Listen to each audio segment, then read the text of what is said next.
Business Growth Talks podcast is created and hosted by Mark Hayward. In this show, we talk about how to grow a business in the growth stage. The growth stage is often marked by rapid developments, increased revenue, and an escalating customer base. In each episode, we talk to entrepreneurs and business owners who have grown businesses, and we cover topics like scaling processes, market expansion, financial management, human resource and talent development, and customer retention. If you are looking for actionable advice, tips, and techniques on how to grow, run and build your business, this is the podcast for you.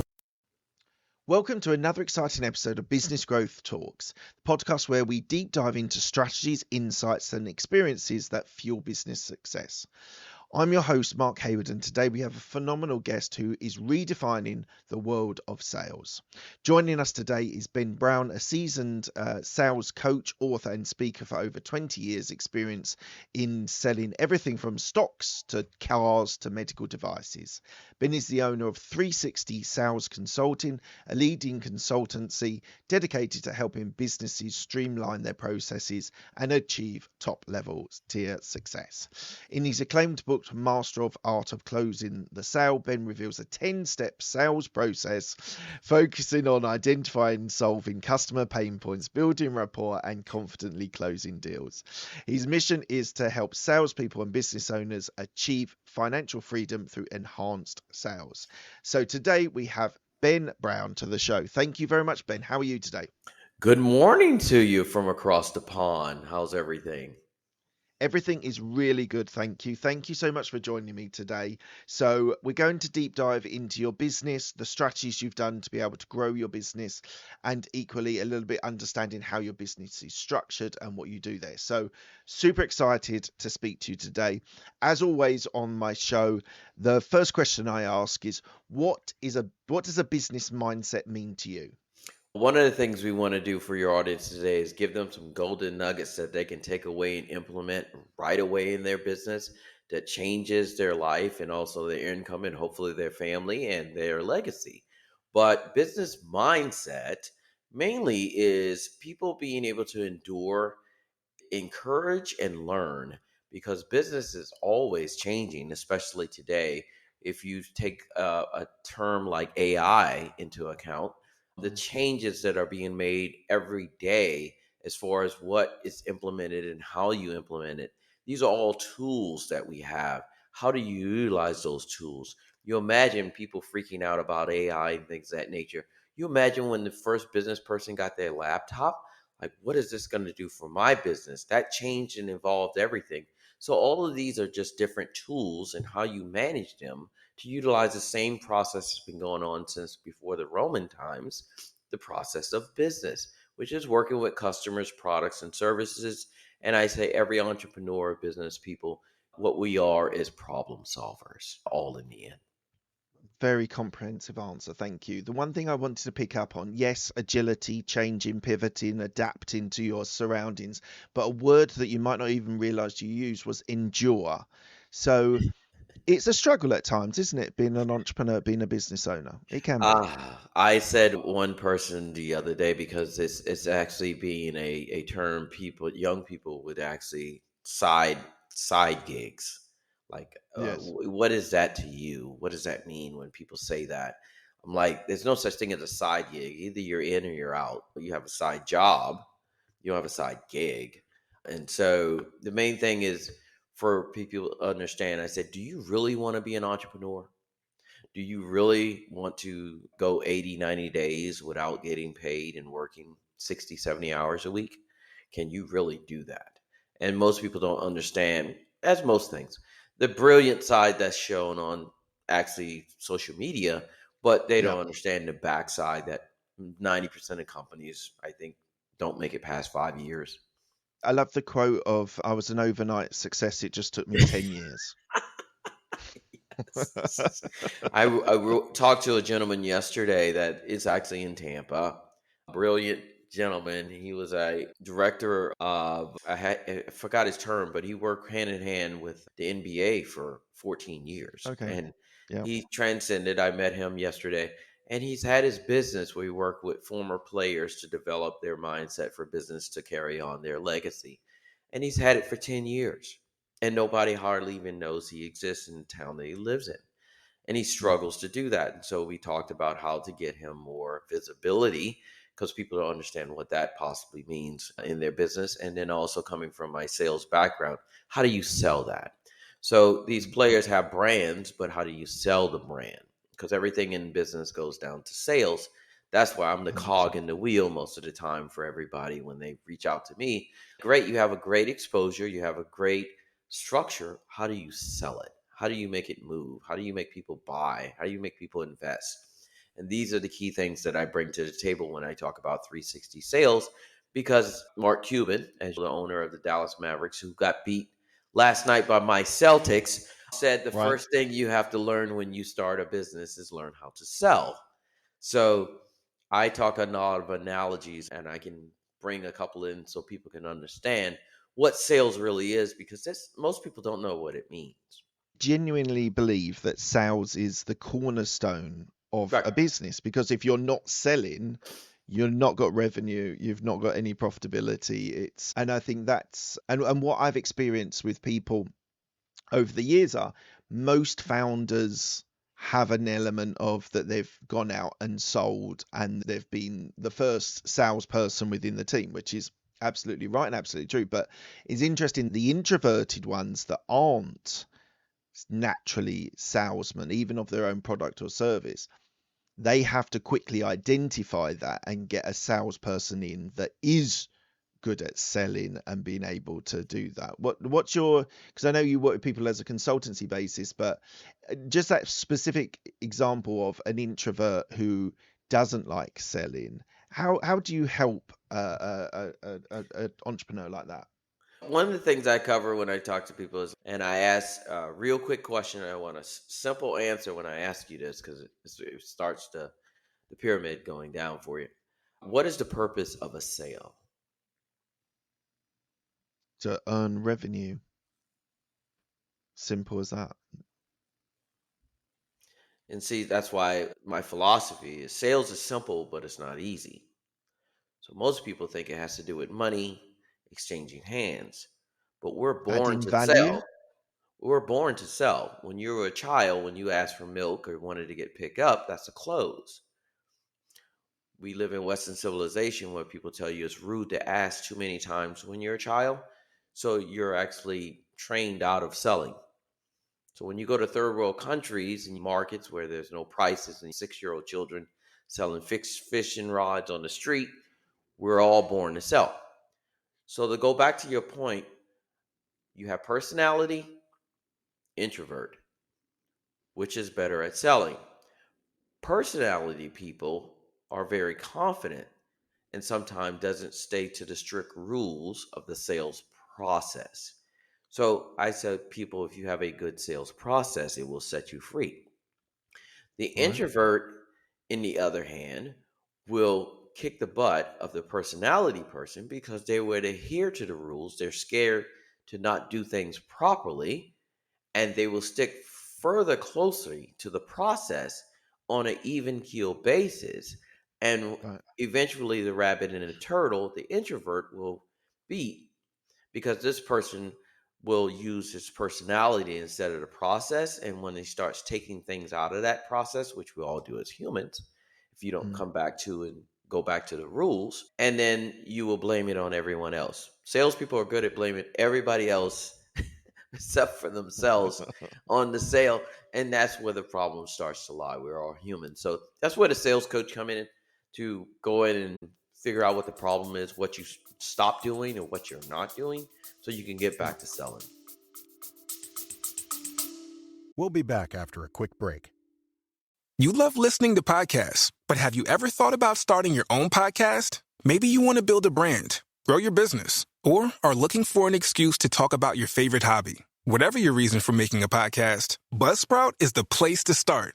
Since 2009, Buzzsprout has helped over 300,000 people launch their own podcasts. Buzzsprout walks you step by step through the whole process and will give you powerful tools to start, grow, and monetize your podcast. Ready to get started? Click the link in the show notes to get our free step-by-step guide to starting your podcast today.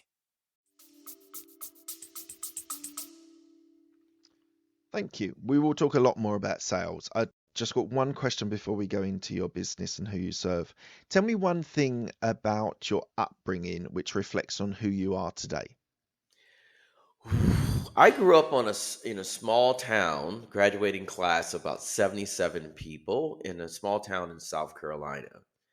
I was the only boy. I had an older sister on a about 160-acre farm where Oh, we right. had Okay. everything. So there was a tractor with no top on it. I was out in the sun all day.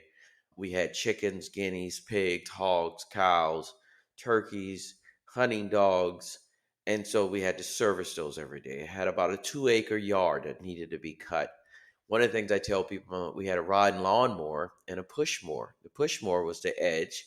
The riding lawnmower was the cover. My dad was the old school. He didn't have to say much.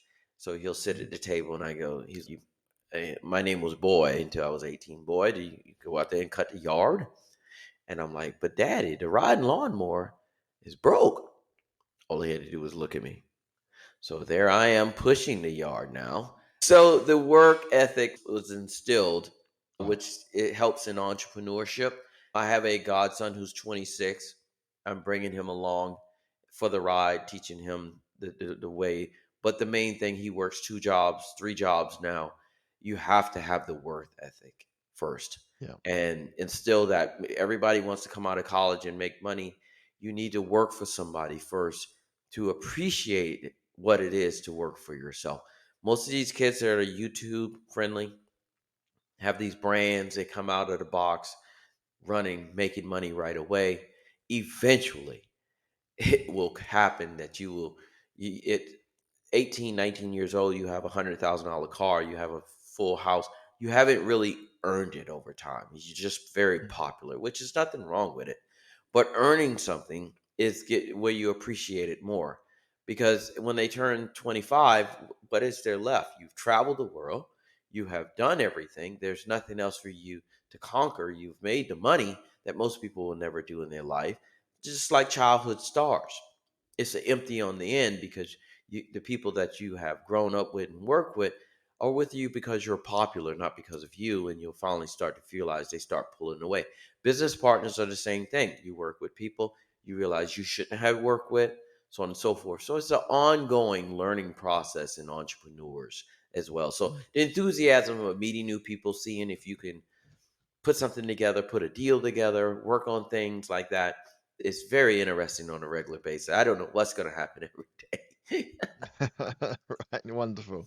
So tell me about 360 Sales Consultancy. Who do you serve? Who do you work with? And just tell me a little bit more about the business. I was in sales for about 17 years, and then I started entrepreneurship in 2002.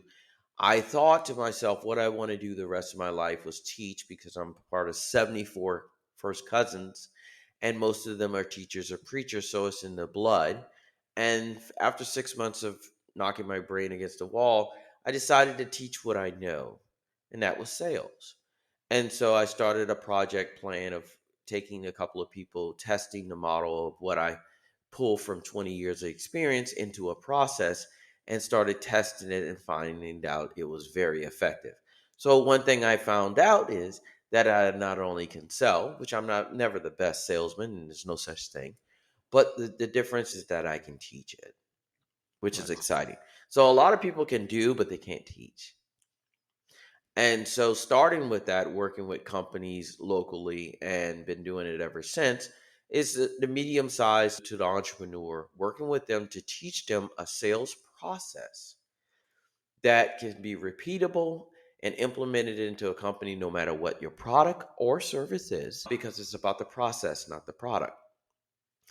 And actually using that in role playing where the rubber hits the wheel, hits the road, because you have to practice it. It's work.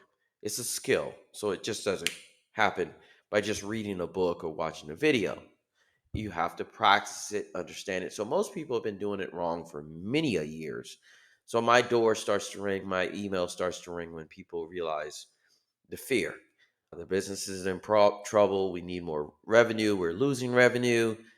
Problem solvers as entrepreneurs. So I come in and find out what the problem is and then lay the actual process or what they're currently doing to rectify that, or build a process, which normally what I'm doing because they don't have one, and then testing it, making sure it works, putting it in place, and then walking away and then coming back, tuning it every now and then, the mechanic.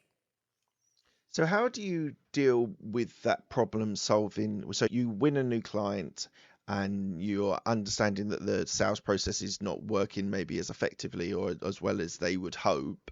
Mhm. How do you assess that company and that sales process and then make the recommendations? First of all, I hit the ground running with the sales. Who is a salesperson? And then I would ask them a simple question: pitch me. Most people can't Nice. pitch.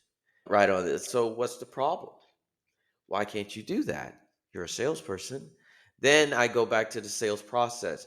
Marketing and sales are two different things. You always have this myth that it blends in this. Sales is when the potential client penetrates the skin of the company. That is an email, a phone call, a walk in, all of these deals. Once that happens, sales takes over. And it can be implemented from the CEO all the way down to the janitor. Everybody should be on the same course. Everybody at the company should be in sales, right? And that's when you have your mantra and how you move forward.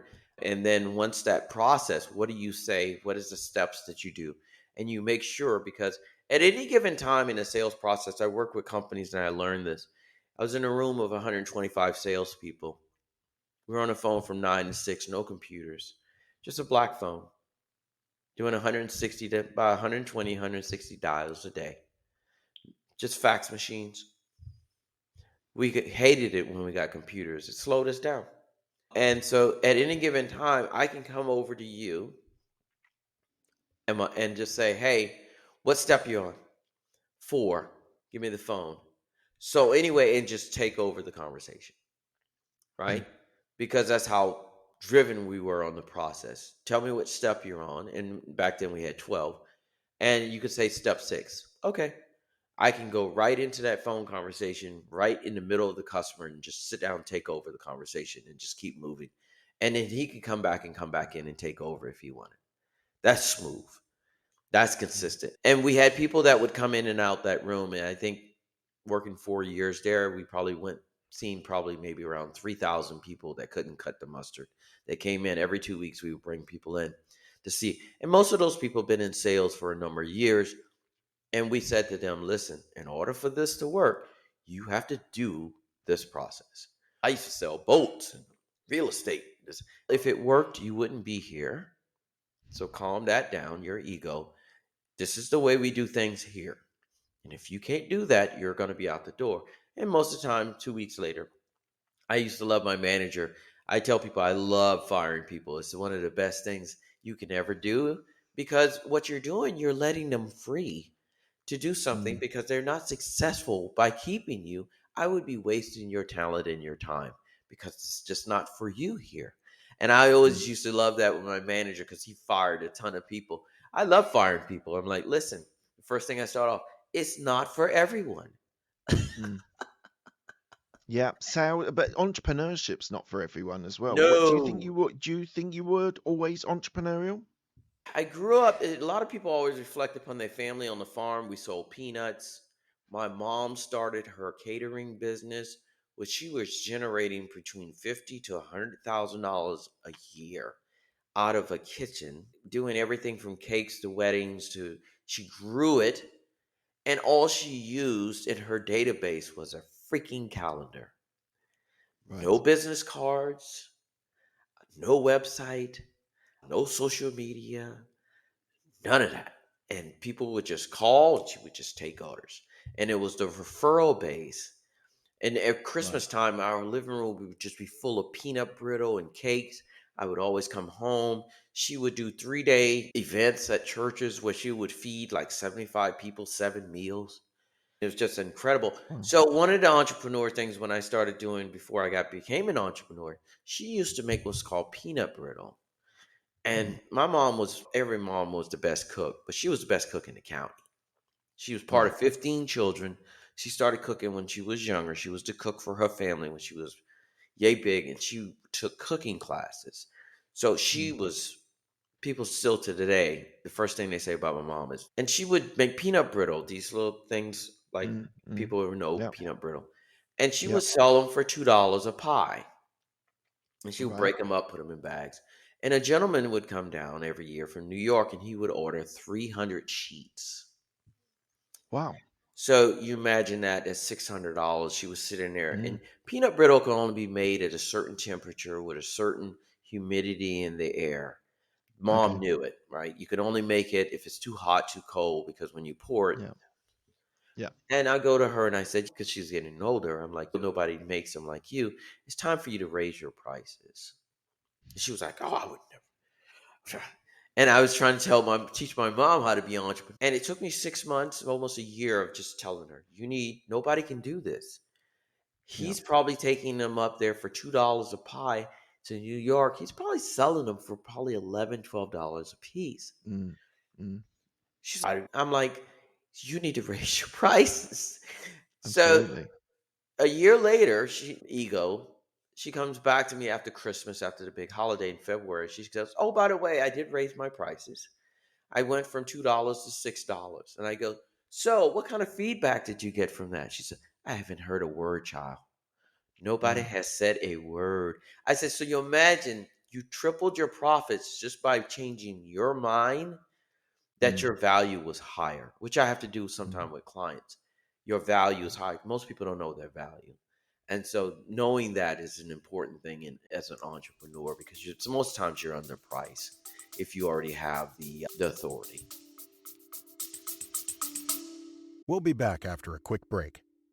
Hi, this is Will Haywood, host of All Business, No Boundaries, a podcast where we talk about supply chains and the critical role they play across all kinds of businesses. On this podcast, it's not just logistics, it's the power to break down barriers. That's All Business, No Boundaries by DHL Supply Chain. Listen and subscribe wherever you get your podcasts. Yeah. It's such an interesting conversation about pricing, because in most cases, especially earlier in a business, so early stage of a business, you invariably are underpricing yourself. And that whole conversation of actually you do need to raise your prices. There's external reasons like inflation and the cost of living and all that stuff, which is absolutely contributing to it. But that realization that your mother experienced, that she can treble her price and still everyone is happy with the service, I think is, for all those that are listening now at the early stages of their business, listen to that and think about that, because she could probably have added a few more dollars on top of that until she gets resistance, and then she knows that's the top end. Which she never did. And No, because people no. knew the value, and I was like, you could do less work. So we talk about consulting, right? So there's only one of me. You get a lot of me. There's no other person. So my value is high because my authority for what I do is normally 30 to 70%. I have to see it in your business where that growth is, because I like that growth to pay for me, not you. So if I don't see the growth, there's no need for me to work for you, because I am testimonial and referral based. When I finish with you, I'm going to ask you, who do you know that I can work with? And most of the people like, it works for me, I'm going to tell you. And that's like network marketing. My insurance uses that, because that's the last step in my book, is that most companies don't have a referral based program. They're just going through, I'm working with a company currently right now. The gentleman goes through 3 group calls of around 10 to 20 people a week who he has already vetted, talked to, instructed, educated. Out of that, those 2 calls, say 20 people, he will probably take 3 people to have a one-on-one with that he will sell and probably close. So there's 17 people a week that he has never did a one-on-one with. Low-hanging fruit. So now we're implementing a business. We're going back through the database, which I do with most companies. Who have you not talked to but already know who you are, and go back through and re-pitch them. And we're having tremendous, because that's your bank. Your CRM is your bank. And most people Yeah. never went to the bank to pull the money out. So right then and there, we're talking 5, maybe 6 figures worth of business that somebody has never, because he's just plowing through the low-hanging Yeah. fruit of on a Yeah. system that works. And so there's things like that I bring to the table, the technology. What is your CRM? There's a million things of 360 sales, your voice, tonality, your body movements. It's Right. so many things that I can go into a company and say, you're not doing this good, you're not doing this good, you're not doing this good. By doing this, you're going to make probably 5 figures, same cost as you're going to pay for me, plus more because it's something going to continue on. I've been working Mm. with clients that comes back every other year. They'll come back with the Eagles when I leave them, EGO, and then they come back and say, something's not working, I'm not feeling it, let's talk. Yeah. And sometimes it's just Right. motivation to get them up. So why do you think you are such a natural trainer or educator? Empathy. It normally takes about 30 to 45 days for the light to come on. And for me, I tell people it's like an orgasm. I could say that. People are like, oh, You what I do, it normally takes people 35, 40 days of me hammering. Because what I had to do, I'm a mindset coach, because most of the time I had to take out the negativity to put the positivity back in. And that takes a little while for them to understand, because 80% of sales, golden nugget, is confidence. 80% of sales is confidence. You have to be able to take resistance and rejection. Most people can't do it. Their mindset is not, they've never been rejected. We talk about bullying today, taking bullying out of school. That's how you grow. People pick at you, you change. Like you smell, you need to wash. You're big, you need to go to the gym. All these things to correct. You have to be able to correct people. You have to be able to take criticism. And people take it when people don't buy their product, they take it personal. You can't take it personal. It's business. And so in 45, most of the time I found this when I was doing my program, that when that person comes back and goes, I got it. Now I know what you're talking about. And I'm like, Yeah, there you go. yes, It's been worth it. now you got it. Now I understand why I do that. Yes. And then they went out and practiced it and they seen it in real time. Because I've been telling them for a month and they're scared.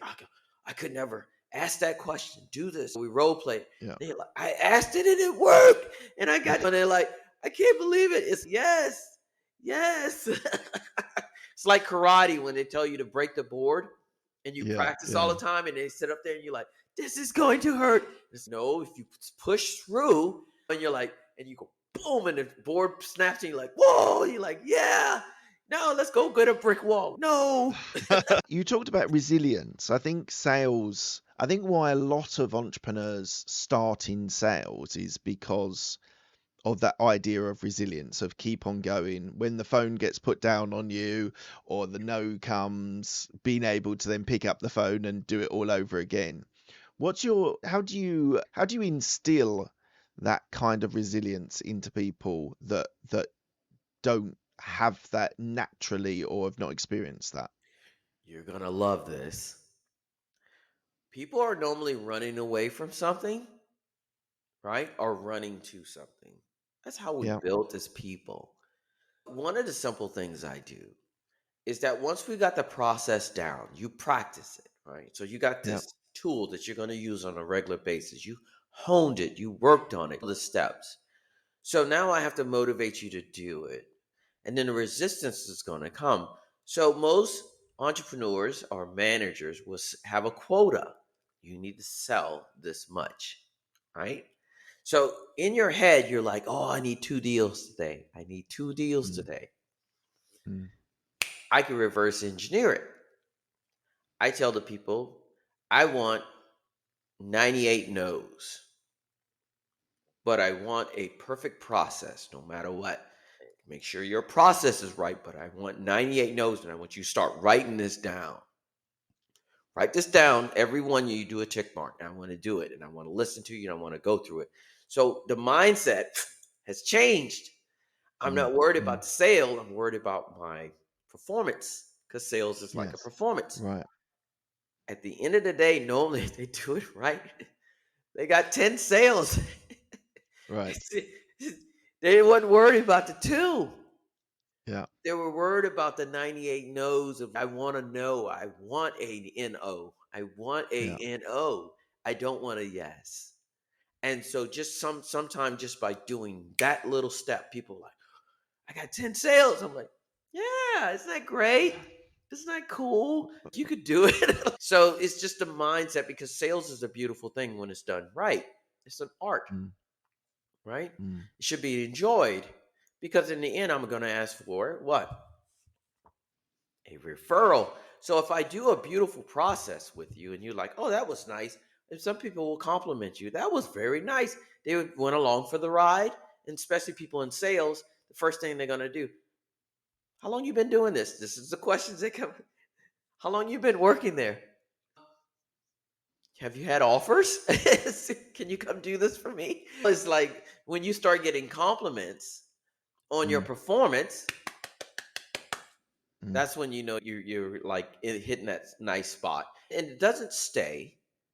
It's not positive. Sales, either you're getting better or worse every day. So you might go on vacation, a holiday for a month, come back. You might be rusty. Something happened with your family. You're taking it emotionally strong. And so people feel that on the phone when you talk to them or in person, and you might fall off. I've had one client went away, and it's normally processes to get to a top salesperson. So I worked with him for about 3 to 4 months. Left, sunglasses on. I'm a bad man. I'm like, that's scary. I'm telling you, it's not going to work. You're going to come back and see me. No, I know it now. I'm good. Shoot, 9 months later, tail between the legs.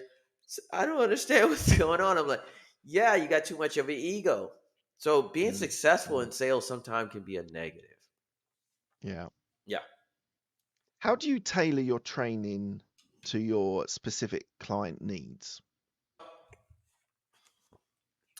In the book, Master the Art of Closing a Sale, there's 10 steps. So Okay. every sale has 10 steps, but not every product or service needs those 10.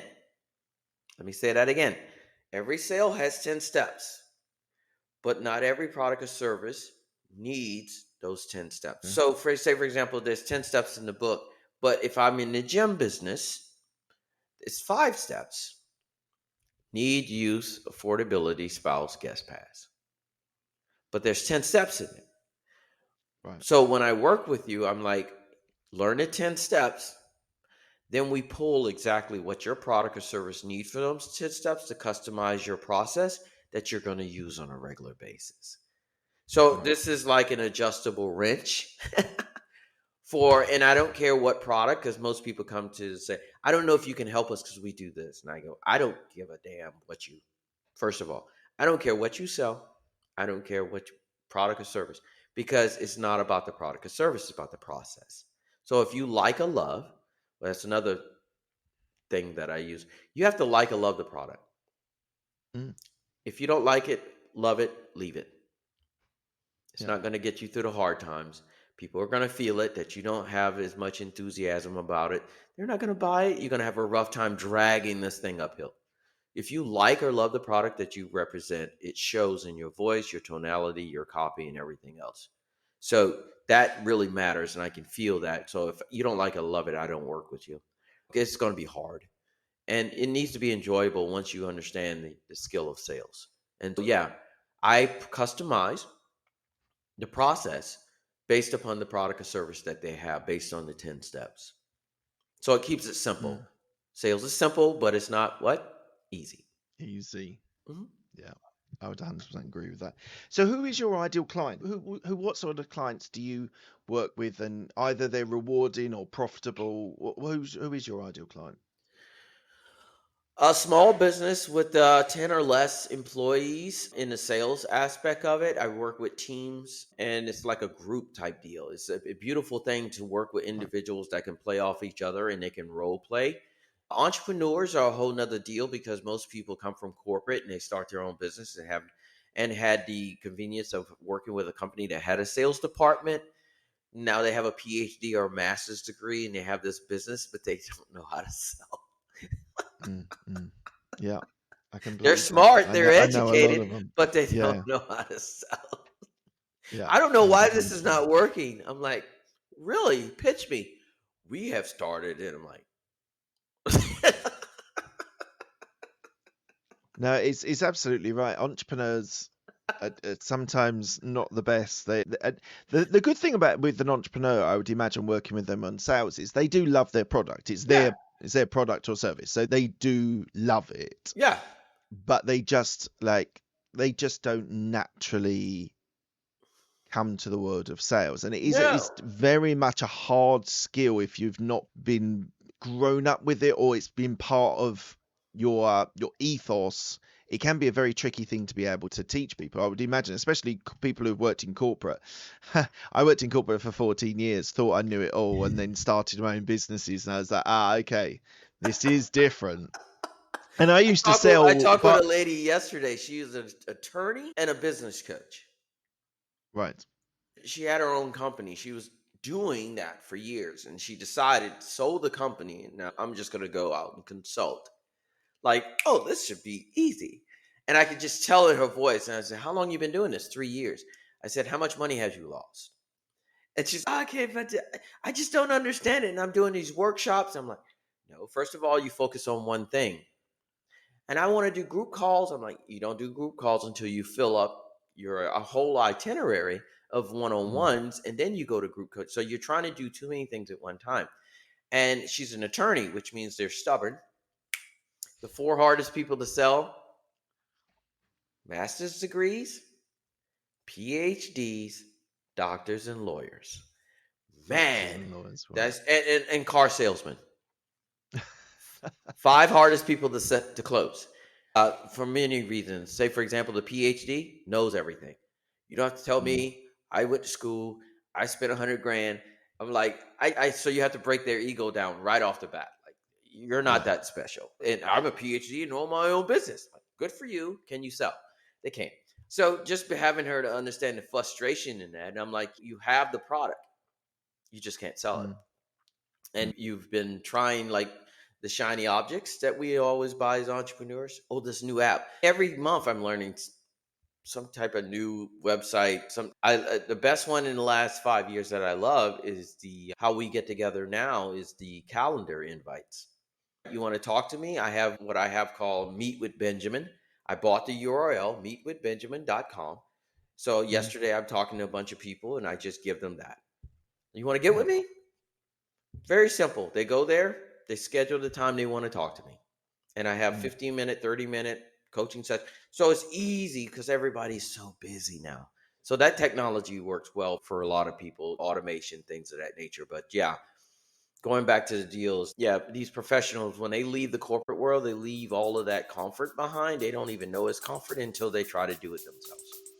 Yeah. We'll be back after a quick break. Monty Clark here, host of the Marketer Podcast. I discovered that video podcasting was the best way to market to my audience. Then reality kicked in. Man, this is a ton of work. But I did it anyway, and then I turned it into a business. Abound, a video podcast production company for brands. I'll give you a producer who's a real human, professionally edited video episodes, hand-selected clips for social media, an HD virtual studio, show descriptions, episode scheduling, and most importantly, coaching after every recording. It's so easy. Just bring your guests, and we'll do the rest. Click the link in the banner to start now, or visit aboundsocial.com. I would 100% agree with that. What type of risk appetite do you have? Risk versus reward, you're saying? Yeah. So do you take? Would you describe yourself as having high risk? Oh, I just got through it. I'll tell you a real deal, real story, real time stuff. I started a trucking business because my father got an award from the governor of South Carolina. I'm sitting at the table with him, and he says, I've heard you're a very entrepreneurial gentleman because I run 3 businesses. He said, why you don't have one here in the state, in South Carolina? So I researched a little bit. This is a lesson that people can learn. So I was like, I can get into the trucking business. There's money in that. I'm in Florida. I'm going to put my nephew in business in South Carolina. So I went out and bought the equipment. I didn't do my due diligence. Went out, bought the equipment. I said, I'm going to find a deal where I can get a contract where I can get paid on a regular basis. I didn't know how tough the trucking market was. And long story short, a year and a half later, I pulled the plug in December, one of the happiest decisions to quit that business. And I called my nephew and I'm like, I'm going to pay you severance and I'm out. I'm like, I'm done with this because I'm not on the ground. I don't have it because every day is like a new sale. You're with, no matter who you are, unless you have a contract, you go to what's called the load boards, looking just like everybody else for work every day. So it's like those Spanish people that's sitting in a Home Depot hoping to get a job every day. So you never can sit on your laurels. And then the expenses, the tires, the fuel, the insurance, which went from, you're in UK, so dollars, for one vehicle went from $1,700. And then the year I called the insurance company and I said, what's going to be my rate for next year for this truck? And they said $2,400. I said, I know that's a down payment, but what is the monthly payment I'm looking at? They said, no, that's it. I said, what? $2,400. I said, what? I said, that's a mortgage. That's a mortgage for a truck. That's a mortgage. I said, yes. And I said, that's crazy. And so with fuel is $4,000. So before you make profit in that business, you normally need 3 trucks, which I knew that. I was going to build it to that. Stretched out my credit, did everything, pulled the plug. My credit took a hit, down 60 grand. And so I pulled through every time, say October last year, I was still motivated. We could do this. We could get through it. We can knock this out as I'm just losing money. This is what entrepreneurship is. And then you have to make the ultimate decision to pull the plug in the end. And I'm happy I did, because it was just, you have to make sense. But some people just go all the way down to the ground and just crash and burn. Sometimes you got to hit the parachute. So what did you learn from that experience? Was it due diligence that you maybe didn't do as much as you possibly should have done? Don't get into trucking. No. Don't get into trucking, right? No, I learned, once again, I didn't do my due diligence. And in the end, it's the same thing, the philosophy that I teach. I didn't love it or liked it. Right. I did it because somebody told me to, and I thought I can do it. Right? So I'm running other businesses while I'm setting this business up, which I thought wouldn't take a lot of my time. And it was just, I didn't do the business justice between me and that business. So that I knew that was one of the ultimate things, and I didn't love it or liked it. So it wasn't my forte. So I'm coaching while I'm checking on the trucking, where it is in the country and so on, all these type of other things. I didn't give it the passion that it needed. And it bit me. And that's what happens sometimes. And when I work with clients, so even the teacher gets burned. Everybody gets burned in the business. Yeah. Everybody. Exactly. So back to sales. Yeah. How do you work with marketing and sales teams? Obviously, they're different. It would be great in most situations that they actually do communicate with each other and there is some synergy. I hear this not all the time, but I have heard a number of times people saying, oh, marketing's on that end of the floor and sales at that end of the floor. And you're just like, why are these guys not sitting next to each other, communicating all the time, learning from every call, learning from that? So how do you work? Obviously, you're focused on the sales side, but do you help with the marketing, or do you outsource to bring other people in who are marketing experts? It's the job of the CEO to come down with the rules of engagement. This is how we're going to do things. Marketing and sales is going to work together. Yeah.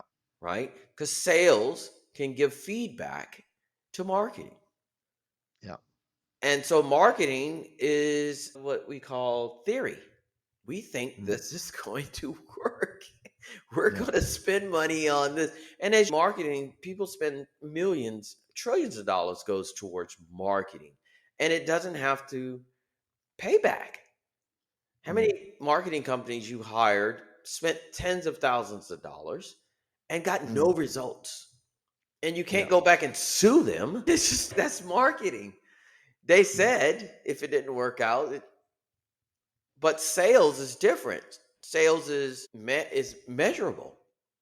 So when marketing does a campaign and it starts to founder, the sales can give the feedback. This is not working, but it has to be in an intelligent way, not an arrogant way. This is not working. This is not working because the people that we're talking to, we're getting this. So we might be in the wrong area. We might be in the wrong pricing. So you give that back to marketing so they can pivot. Yeah. What's the plan for you for the next 2 to 5 years? Learjet, the islands, learning how to surf. Now, reality-wise. Hiring them. What? Oh, we're back. Hi. Okay, so the next 2 years is, I tell people we're on this planet X amount of time. And people don't realize that until they probably get in their 40s and 50s. I have 74 first cousins. Every month, 2 months, somebody I know is passing away. So you only have this amount of time, finite amount of time in your life. You have to utilize it more. And as you get older, you realize how lucky you are to live. And so my next 2 years is to maximize my time to grow the business, because the other businesses fund this business a lot of times as it moves along. And so now I'm getting to the point where I get to do what I want to do, and what I like to do is coaching, and maximizing that as much as possible to reach as many people as possible. If you look at Tony Robbins, he's the guy. He's getting older. 10 years from now, he might not be able to do that stage the whole time. He's not going to be able. It's a lot of energy that he's doing. His voice has permanently been disabled from screaming all of those years. People go to see him. And at some point in time, he's not going to be able to do it. So that's why people say, well, you better get there now. So that's what I tell people. You better get me now, because a lot of sales coaches sell at arm's length. I'm very personable. You get a lot of me that does a lot of role playing. So I make sure that you become successful. And, later on down the line, I do group coaching and things like that, because it's based on my time. So in the next 2 years, maximizing that, where it becomes my energy stays at a certain level to coach on a regular basis, and just continue to pass down this skill that everybody should know but don't know and should implement. It should be a college class, because you can use this as a career, and most people don't. They use it as a side gig. Side hustle, side gig. It's in all honesty, I actually so I subscribe to the 70-20-10 principle. So you've got your main business, which is 70% of your time. You should be thinking about the 20% of something that you're just testing, you're trying out, that might evolve. You can outsource the 70% of your business to other people, and then that 20 and the 10 is something speculative that you're just exploring. So for me, there is an idea of a side hustle, a side gig that you should be thinking about or testing to see if there is ways that you're able to then maybe leverage that at a later stage to move up. So I think the side hustle, the side gig, is only a problematic when it's only theoretical. When you're still actioning, when you're actually moving forward with that side gig, that side hustle, it can be incredibly helpful, beneficial, can be another revenue stream. So I get why you're saying, like, because people are just not, there's so much procrastination and so much like analysis paralysis, where they read 100 books and that's it. They don't And they do can anything quote the books too. They do on their Instagram. Yes, exactly.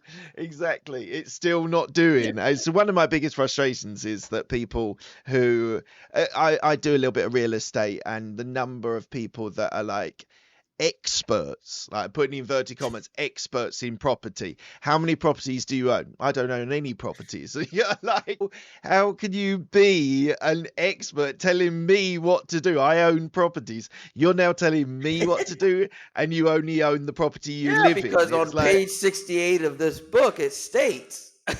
Yeah. Check my Instagram. I put it on Canva. Yeah. It's beautiful on there with music in the background on the quote. It works. I'm telling you. I know. People, eh? Right. Look, thank you so much. We're coming to the end of the interview. I ask the same 6 questions to all my guests. They're quick fire questions. They don't need a quick fire answer. First question is, what's... Sorry? 6'1". I 6'1". I thought you was asking height. No. No. Okay. First question is, what's the best decision that you've made? Having children. Why? It's your legacy. It's not for everyone, but to watch your genes in action grow. I watched my son the other day. He's 9 years old. And he did a mannerism. I'm like, that rascal just did what that's me. That's me. He just did that. Oh my goodness. I'm adopted. I have a sister who's adopted, and I found my birth mother a couple of years ago. I'm writing a book about that. And I got to tell this story. It's going to be brilliant. I found my birth mother. Long story short, she waited for me for 42 years. The phone calls when they found her said, I've been waiting for this phone call for 42 years. So she had to give me up. She's partially disabled, but she's she's a historian, genealogist, and have her own Black History Museum. She's monumental in her town. When she met me, my father, who had 10 kids, her father, she's part of 10 kids, died in 76. So when I started hanging out with her, I call her twice a week. She replaced my mom, who passed away 12 years ago, pretty much. She came to my house in South Carolina. She's from South Carolina, but my town, we have a trailer that we put in. And so I do everything at the farm. I can repair stuff, woodwork, plumbing. I'm pretty good at, not the best, but I can fix things. Yeah. So genes, just tell you Gene. So her sister is there at the trailer. The plumbing was something in the trailer. My dad always had me fix things. If something wrong with the trailer, go over there and fix it like it's leaking. And I go over there just like normal, and I'm over there working, fixing the thing, going through the sink, trying to fix it. She starts crying. I'm like, what's going on? You work just like my daddy. I'm like, what? You work? And when she met me, she was like, you look just like my daddy. You have his mannerisms. Out of the 10 kids and the grandkids, I'm the black sheep of the family that left, but I have all of the traits of her father. He was a watchmaker. He's a president. So I do a lot of things. I do my own websites. I own a limousine company. I can repair cars. I can do technological stuff. So I have all the traits my grandfather is, and she's sitting there crying. And I never met the man. And that's 2 generations away. What a story. Work just like my daddy. And I'm like, wow. You can't get that. And if I didn't find my birth mother, I wouldn't have this. Yeah. Because it's gene. My daughter looks just like her mother. 4 generations. Right. You take I have it on Facebook. My daughter, not her grandmother, but her great grandmother at 3 years old, side by side, twins. Right.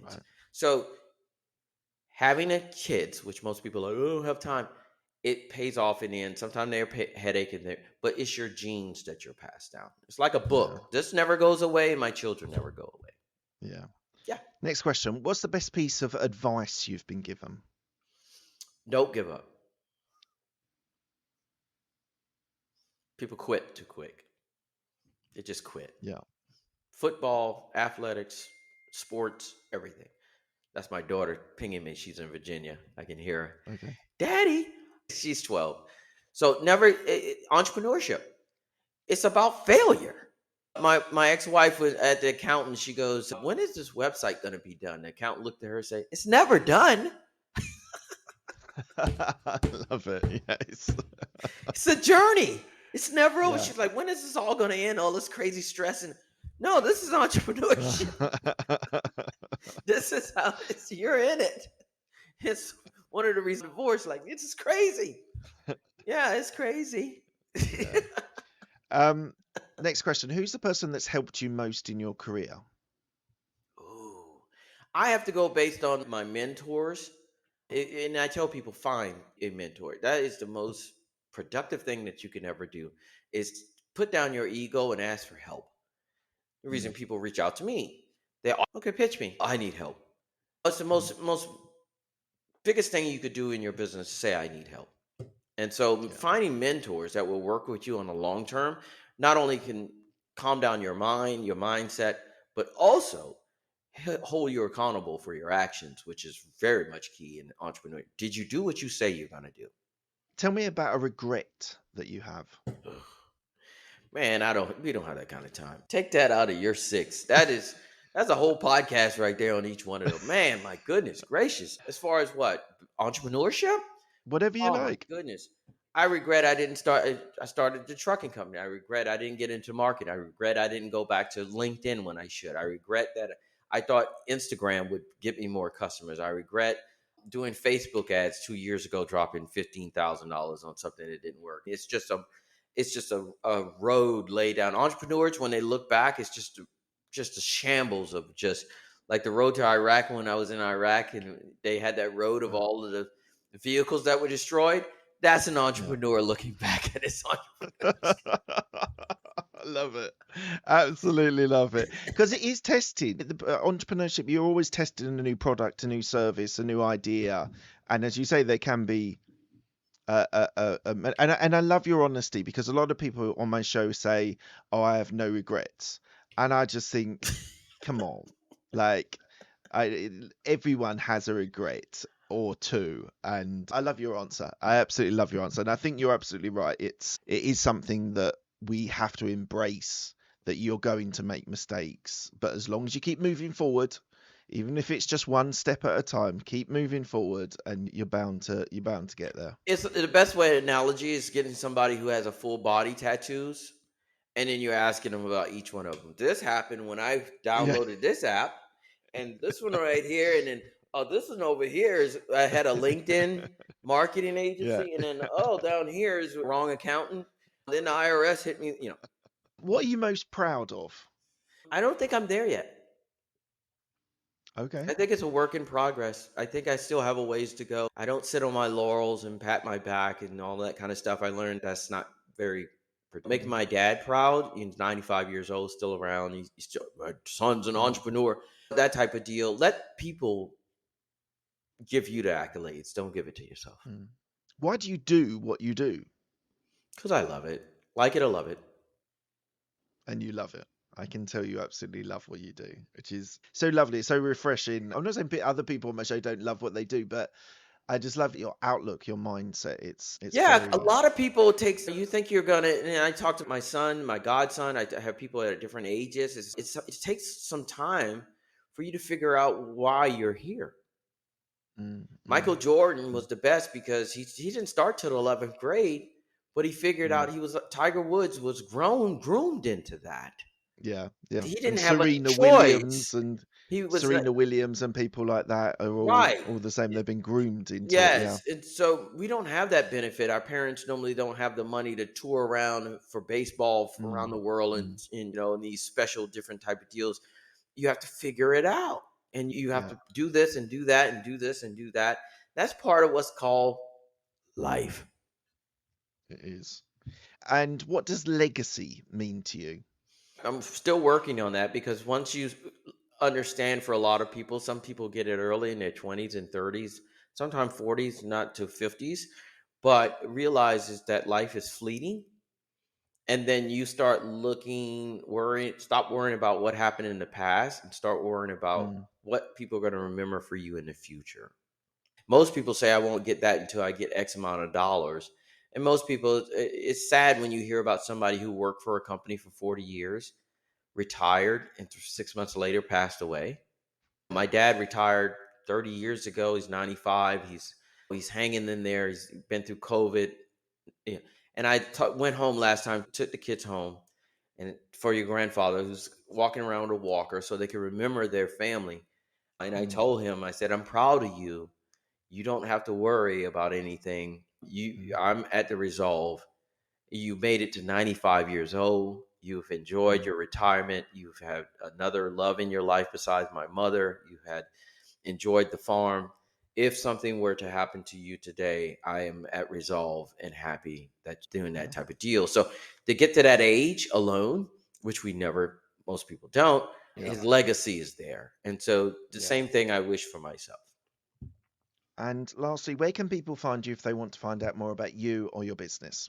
They can do Master the Art of Closing the Sales on Amazon and everywhere, book sales and everything and everywhere. And then 360 Sales Consultants, the website. But I have people, if they need me and would like to get analyzed, I only work with certain individuals, but have to qualify. But meetwithbenjamin.com.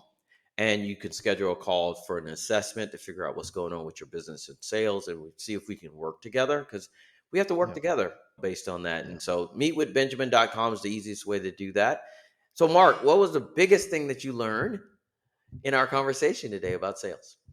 Biggest thing I learned, which is I already knew, but it was nice recapping on, is that resilience and that idea of, and I hear so many people that they'll make 5 phone calls, get 5 no's, and just go, I'm not doing it anymore. And you're like, out of 100 calls, you might only get 10 follow-ups, which turn into maybe 2 sales, but you've got to do the 100 calls. And the other thing I've learned about, I already knew this as well, is you've got to enjoy the process. It's the journey which is the fun bit. It shouldn't be a number in your bank account or a size, a revenue, whatever it is. You've really got to enjoy what you do. And for me, that is massively important for me. Changing from a corporate role, doing 12-hour days and every day, and the flexibility, I still work bloody hard, but I have a flexibility which I wouldn't have in a corporate life. So you've got to enjoy the journey, the process, or there's no like it or love it. You've got to like it or love it to keep doing it. That's something else which came out of this conversation. But just to close off, I would like to say, Ben, I love your spirit. I love your attitude to life. I love your attitude to business. I'm absolutely sure that you've got still many great things to do within the sales arena. So thank you so much for your time today. It's been an absolute pleasure speaking to you. Absolutely. Remember, if you like it or love it, sell it. Brilliant. Thanks, Ben. Cheers. Thank you for listening to Business Growth Talks. This podcast is released every Monday, so don't miss an episode by subscribing to all podcast platforms, including Apple and Spotify. Have a great day.